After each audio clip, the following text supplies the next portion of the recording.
Welcome to the Global Child Prodigy Awards, and here we have Einstein of our time. And a quick introduction of yourself, please. Just a small thing that you could say about yourself. Just a one-liner that you could say about yourself. Hi, my name is Soborno Isaac Bari. I'm 7 years old. Okay, that was a short introduction, so let's just go deeper in there, because let's just start with your achievements. So at 6 months to 9 months old, he started speaking, so that's when his parents realized that he was actually prodigious. And he started writing books. He's written about terrorism in a recent publication. So would you like to talk more about your book? The main idea of my book is focused on the topic of a Muslim child's struggle to create a world without terrorism. And that Muslim child is me, as it says on the back cover of the book. All right, so it is about his struggle as a Muslim child to fight against terrorism. And what inspires you to fight against terrorism? I've heard about countless terrorist attacks, and I'm disgusted by how one religion doesn't respect another. So I try to create a world without terrorism and respect all, and I'm trying to make one religion respect all other religions. That is so noble. And now let's just move to your education. So about your life, how do you feel? I mean, what do you feel as a prodigy? I mean, when you're recognized, like we're here to celebrate you. So just how do you feel? I mean, how do you generally feel about this? That you're different from other children. You're much greater, or you have an intellect that's, If it's from a really big corporation, I feel a little exhilarated from that honor. Okay. Why do you feel that? It's an honor to be recognized by a global international corporation. Yeah. And what were you named after? I see there's an Isaac in your name, so is it after Isaac Newton? Yeah, but my middle name wasn't originally Isaac. Okay. It was Patek. Oh. Well, a retired plane pilot named Mahfouzur Rahman started to watch my videos. Yeah. Because about 50 years ago, he was studying something complicated about dynamics. I don't really remember. Yeah. But he started studying about something complicated. Okay. But that was 50 years ago. And when he saw that 50 years later, some 2-year-old was teaching it on the internet, he started to watch my videos. Wow, that's so great. Yeah. And he thought that I should be named after Sir Isaac Newton, the prodigy that started solving math problems when he was a child. Yes, and you are a perfect image for that. And talking about that, so what do you think you'll do in the future? I mean, going ahead, do you see yourself somewhere in the future? I mean, let's just say 5 years down the line, what would you be doing? Where do you see yourself? Did you not get the question? I really see myself getting more and more interviews and going to university. Going to university? Any universities in your mind? I would be 12 years old, and I heard a 16-year-old was working at NASA. Oh, so you want to work at NASA? Day. No, I really want to teach as a physics professor. Oh, so he wants to be a physics professor. So what field of physics do you like? I mean, where do you want to see yourself? Motion, or maybe astrophysics? Or where do you see yourself? I mean, what do you see? I see myself. Or do you love physics as it? Yeah. What perspective do I like physics the most? That's right. Really, motion, like kinematics and dynamics. Yeah. So I heard. I was studying the roller coasters, and I was also studying the movement and acceleration of things like Atwood's machine. You probably have heard of it, right? A little bit. I'm not such a good person like you. So let's just. Just tell me about what inspires you to. Write as well as do such complicated maths and physics.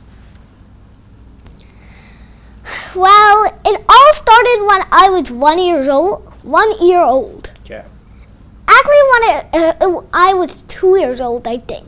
I got 2 interviews, as I said, Okay. both focusing on chemistry, Okay. and I was able to solve all of the questions that were focused on chemistry, and all of the questions, and especially the periodic table ones.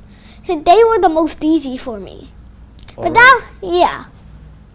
So so many different fields: chemistry, physics, mathematics, and also book writing. So what else do you plan to do? I mean, in life, yeah.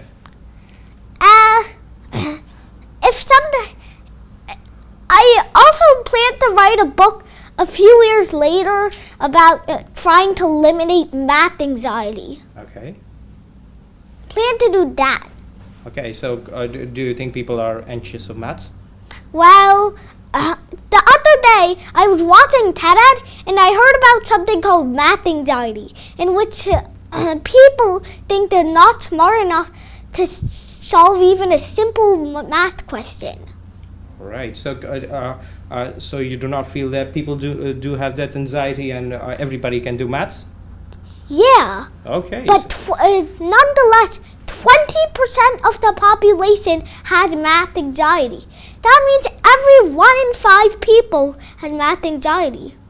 All right. So for the children and the adults having a math anxiety, can you tell to the camera once one inspiring message that you'd like to deliver, that you don't have to be scared of mathematics or physics or chemistry or anything that is full of information? Yeah. Try to persevere in the subject you're learning. Don't give up very quickly. That's how you can get rid of your math anxiety. Because math anxiety means even if you try hard, you think you're still not going to get the problem right. But that's an incorrect philosophy. If you try enough, eventually you will get it right. Yeah. So, and what among that, so how is your family guiding everything that you're doing? So how are they supportive and what are they doing to encourage you?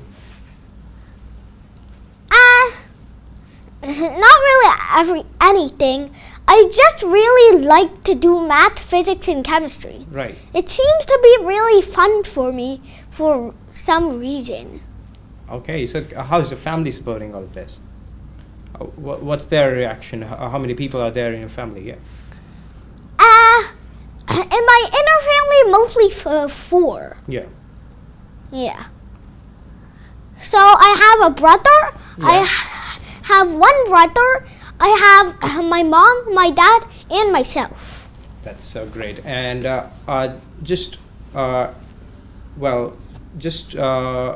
coming back to, you've been recognized by President Obama. Yeah? Yeah, and recently you've also published your book. And after becoming a physics professor, which is the field that you'd like to explore more? I mean, where would you like to go, or do you have changing plans further because you're diving into different fields? Yeah. I really dive into physics and coding. That's what I'm recently doing right now. You're doing coding? Yeah, coding and physics. C++ coding to be exact. All right. So, yeah. Just continue about it. Can you tell me, so you simulate stuff using your C++? C++ is really a thing for calculators or the things you want to say. Like, you can print hello world or... Yeah. something. So, I mean, how are you relating programming languages with physics? Yeah. Really, I solved physics problems, and then I tried to recreate a compiler that can solve them nearly 10 or 100 times quicker in like a millisecond. I tried to design those, and that's really easy because all you need to do is command the compiler to do so, and boom, it just shows you the answer. That's so great. Using technology for physics, that's so important in this world, and people are doing it, and he's doing it such a young age. And since this is the Global Child Prodigies Award, and we are celebrating you, so there'll be a lot of people and a lot of children who will be taking inspiration from you right now. So just one line for every child out there that wants to try something that is out of, that is at your level. He wants to do more mathematics. He wants to do more chemistry. And how? That is at a very advanced level. Yeah. Intermediate. So just one line for all of the people that will be watching you through this.